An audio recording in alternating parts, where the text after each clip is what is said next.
Nous ouvrons ce nouveau numéro en plein centre-ville de Fort-de-France que nous quittons quelques instants pour nous rendre au Maroc. Vous connaissez très certainement la ville de Marrakech, la culture marocaine, son hospitalité légendaire. Mais vous allez découvrir maintenant toute la fierté nationale du Maroc à travers un événement de mode somptueux dédié à l'art du caftan. Avec un tout premier défilé en 1996 organisé par le magazine Femmes du Maroc du groupe Caractère Evans, le CAFTA 2011 nous propulse une fois de plus dans l'histoire profonde du Maroc lors de sa 15e édition au Palais des Congrès de Marrakech.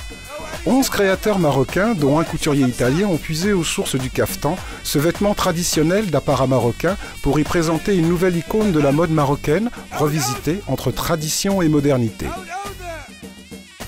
Myriam Djebor, la directrice de Femmes du Maroc, nous raconte cet événement. Alors ce caftan 2011 sera particulier parce qu'il marque un moment fort pour nous. Il marque les 15 ans en fait de caftan.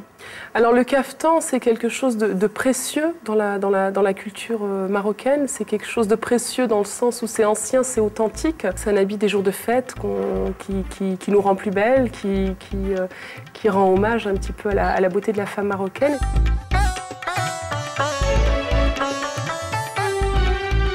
Et puis cette année, et c'est aussi la particularité de cette édition, nous avons voulu faire appel à un directeur artistique qui soit marocain. C'était important pour nous justement, comme on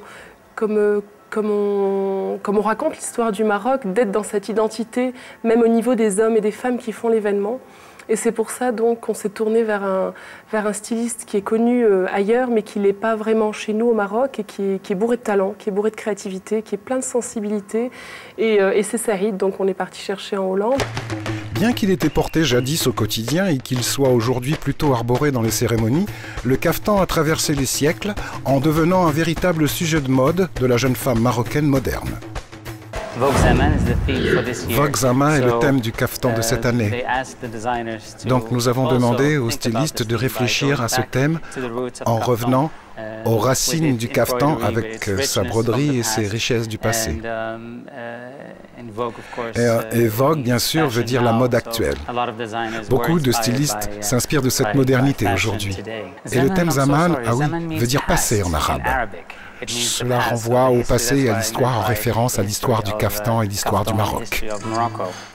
Découverte à l'âge de 17 ans lors d'un défilé au collège La Salle de Casablanca, Widiane Larouze a été la première mannequin marocaine à défiler en 2003 à l'événement Caftan.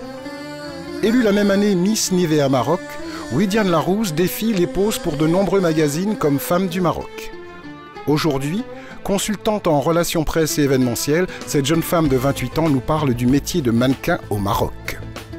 Pour moi, le métier de mannequin est un métier à part entière. C'est un métier, comme j'ai dit, au-delà de la beauté, au-delà du corps. C'est un métier où on a la responsabilité de mettre en valeur la tenue qu'on porte. On doit montrer au public tous les détails importants d'une tenue.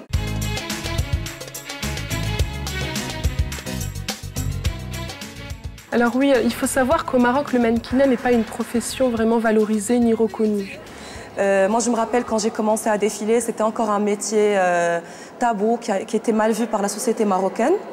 Mais après, quand on a commencé à voir des événements importants, comme Caftan par exemple, donc on a compris que c'est un métier à part entière. C'est un métier qui commence à être respecté. Malheureusement, on n'a toujours pas d'agence Maroc. C'est pas un métier reconnu. Mais le secteur commence à structurer petit à petit. Brocart, satin duchesse, mousseline de soie, rebrodée de figures géométriques et même de poèmes arabes par les Mahalem, les artisans marocains, constituent quelques-uns des 8 caftans de rêve confectionnés par chacun des 10 créateurs marocains. Le couturier italien Renato Balestra, invité d'honneur au défilé, dédiera 2 pièces de sa collection au caftan, preuve que cette parure du patrimoine marocain devient universelle. Saïd Maharouf, directeur artistique de l'édition, revient sur la sélection de ses stylistes parmi une centaine de candidats.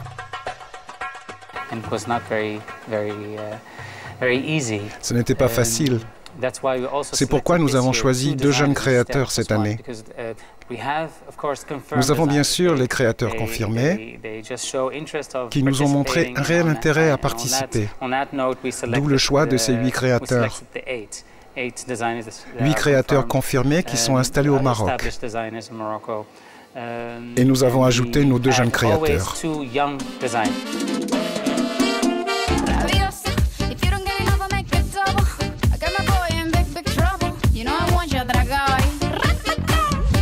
Mon titre de collection, c'est Noblesse oblige.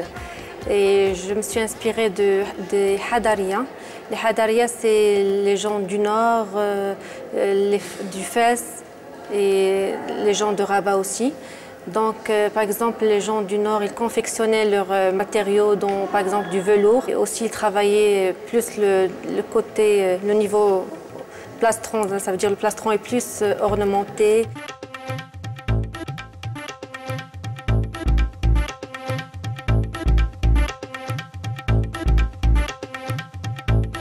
J'ai trouvé des trucs assez spécialement zaman au Maroc, mais dans ma recherche, j'ai trouvé le mot malhoun. Malhoun, c'est des poèmes, c'est des chansons purement marocaines qu'on chantait autrefois, et ça parle de la femme.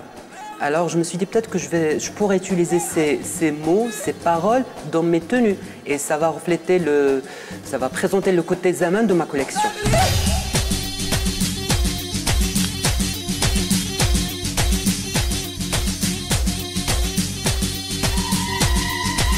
Moi, je suis plus dans un cadre classique. J'ai toujours aimé garder l'authenticité du caftan. Cette année, on a rajouté aussi beaucoup de cristaux, donc c'est des choses lourdes. À la base, ça devait être un tissu soyeux, noble, mais qui résiste à autant de choses. Donc en général, j'ai utilisé pour cette année, pour la plupart, c'était des satins duchesse. Donc c'est l'équivalent d'un satin, mais qui est un peu plus rigide et qui résiste plus à du perlage, à de la broderie, ou peut-être associer perlage et broderie en même temps. Donc voilà.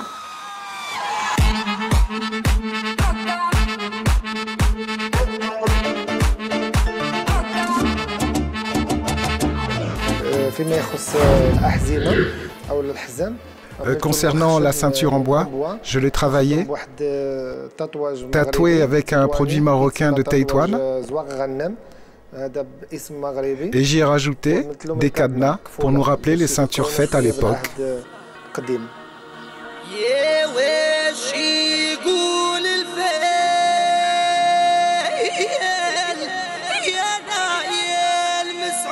Pour moi, en tout cas, en tant que styliste spécialisée dans la création du caftan, c'est très important de garder ce squelette et de travailler sur l'histoire. J'ai fait ma recherche là-dessus, sur le costume juif marocain, et d'où venait mon inspiration un petit peu au niveau du travail des galons, des anciens galons. D'ailleurs, je me suis reposée sur ça.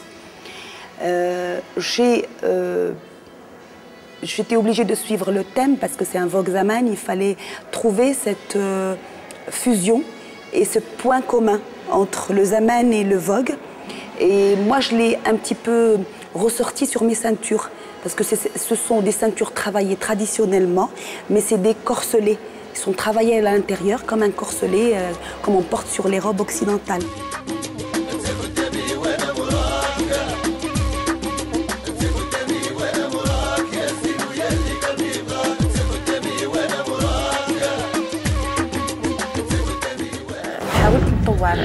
J'ai compté sur le travail des stylistes de l'époque, des stylistes d'avant, qui travaillent les matières lourdes comme le brocart ou le velours brodé pour m'inspirer. Et j'ai vraiment tenté de moderniser tout ce travail ancien. Le plus important pour moi, c'était de travailler avec des pierres de Swarovski que j'ai ajoutées au caftan, surtout sur les ceintures. Et ainsi apporter ce que j'ai appris dans mon métier pour vraiment moderniser le caftan.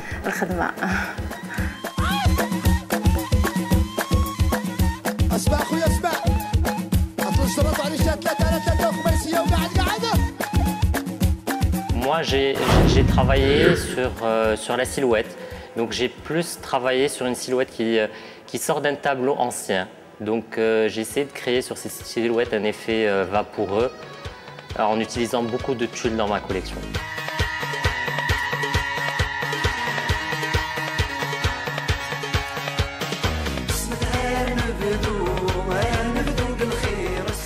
Moi, mon thème, c'était la cerise du pont. Je me suis inspirée des tableaux orientalistes. C'est-à-dire, quand on voit mon caftan, c'est vraiment un caftan authentique. Mais je rajoute des touches de modernité, telles que les épaulettes, par exemple. J'ai des caftans avec des épaulettes dessus. J'ai des manches retroussées façon chemise. Et aussi, j'ai cette année des gants. Donc, tous mes modèles, ils ont des gants façon tatouage.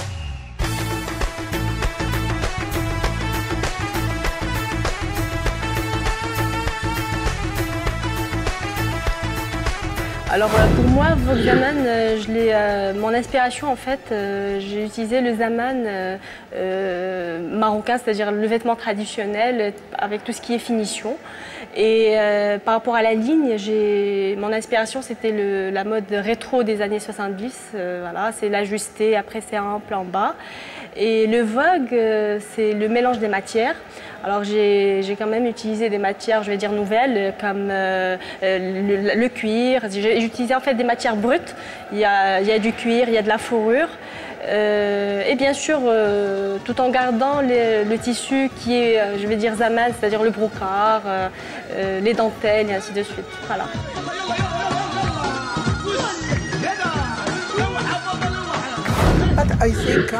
Je pense que le caftan devient de plus en plus populaire. Et il y a beaucoup de gens qui portent le caftan maintenant, et surtout dans les soirées, en Europe et aux USA. Donc le caftan a un bel avenir, mais pas seulement cela, car je pense que je trouve les Marocains bourrés de talent. Ils ont un vrai sens de l'art. Quand j'ai porté le caftan hier, j'avais l'impression d'être vraiment une princesse du monde. Je me sentais comme, vous savez, un peu comme dans un conte de fées, comme dans un rêve ou quelque chose comme ça. Oui, un rêve. Que la tradition marocaine, même si on est tourné, on est happé, on est tenté en fait par la modernité, par l'Occident, avec tout ce que ça propose, on a aussi une culture très forte et on est riche de cette culture. Et cette culture justement, on n'est pas refermé sur cette culture, mais elle nous ouvre vers toutes les autres. Et le caftan, l'événement caftan, c'est cette fusion, c'est ce mélange, c'est cette harmonie, c'est cette rencontre.